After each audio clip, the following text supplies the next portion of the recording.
Яндекстің жай доставкасына шығып, едамен салыстырып көрсетейін деп едім. Заказ түспей қойды. Түскен заказ отмена болып кете береді. Содан қайтадан едаға қойып шығып баратырмын. Так, бірінші заказ KFC. Ана жақта KFC бар, соған баратырмын.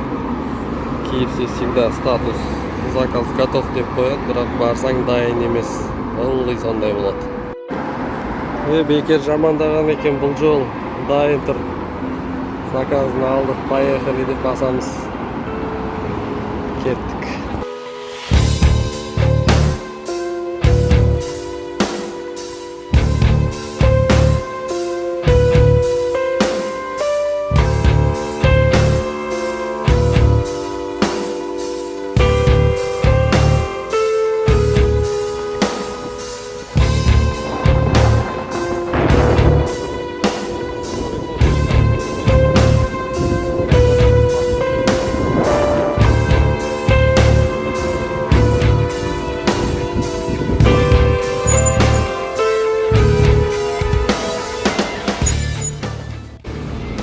Асанжа KFC'ді кофе деген жерге заказ берген екен, мен ойлап қалдым да алдымдағындай кофеден екінші заказ түсіп тұр екен деп.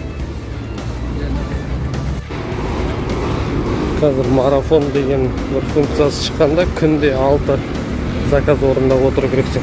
Бүгін 6 заказ орындасам қайта берем. Қазір екінші заказына Frito деген заведениеден түсті. Осы жерден алып кетемін. Велосипедпен жүргенде проблема, велосипед қоятын арнайы орындар жоқ болады. Ондай жіңішке бір столбтар іздейсің, ондай жоқ болса амал жоқ, осылай қойып кетесің, енді рисковать етіп.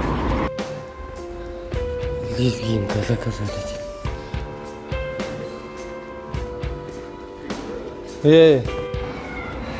Жақсы болды. Мультизаказ.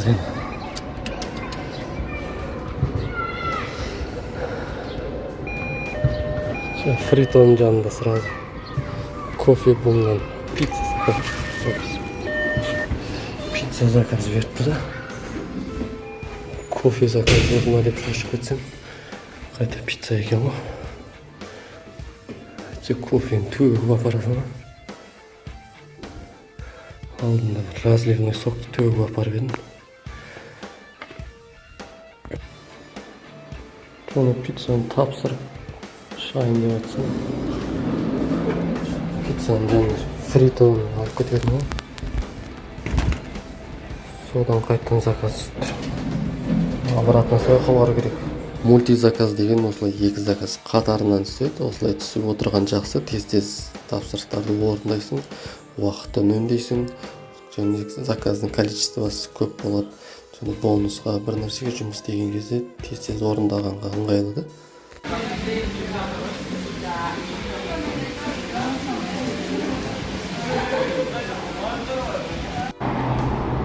Қайсысын айдап кетейін десең, тура менікіндей біреу тұр ғой, шықпасам. Мынау менікі. Енді бір заказ орындасам, томен үйге қайта берсе болады. Бір түрлі лифт екен ғой.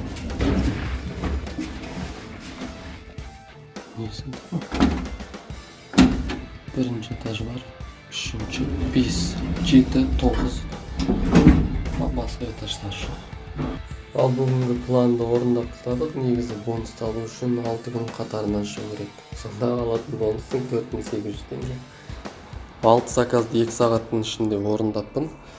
Енді осындай суммаға істеуге бола ма болмай ма өздеріңіз шешіңіздер. Видео ұнаса лайк басып, арнаға тіркеліп қойыңыздар.